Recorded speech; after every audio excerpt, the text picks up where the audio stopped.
Pada 19 Mei 2003, suatu provinsi di ujung barat Indonesia berubah drastis dalam hitungan jam. Lewat keputusan Presiden nomor 28 tahun 2003, Presiden Megawati Soekarno Putri menetapkan status darurat militer di tanah Aceh. Keputusan ini bukan tiba-tiba, melainkan lahir dari kegagalan perundingan damai antara pemerintah dan Gerakan Aceh Merdeka yang berlangsung di Tokyo. 5 delegasi Gerakan Aceh Merdeka bahkan ditangkap sebelum pertemuan dimulai, membuat situasi semakin panas.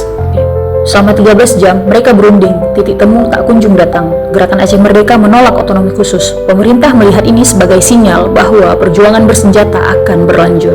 Dan pada tengah malam 19 Mei, darurat militer resmi dimulai. Sekitar 30.000 prajurit TNI dan 12.000 polisi dikerahkan. Aceh berubah jadi medan perang. Kontak senjata nyaris terjadi setiap hari.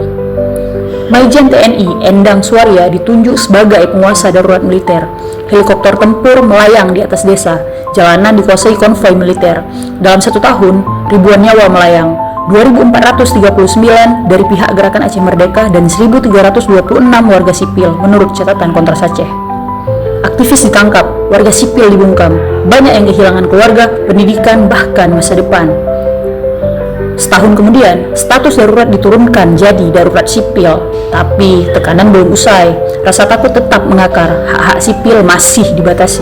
Luka itu mulai dirawat lewat MOU Helsinki tahun 2005. Aceh perlahan bangkit, tapi trauma, kehilangan, dan rasa tidak percaya terhadap negara itu tidak sembuh dalam semalam. Konflik boleh berhenti, tapi rekonsiliasi, keadilan, dan pemulihan hak korban itu pekerjaan kita bersama yang masih terus berjalan sampai hari ini.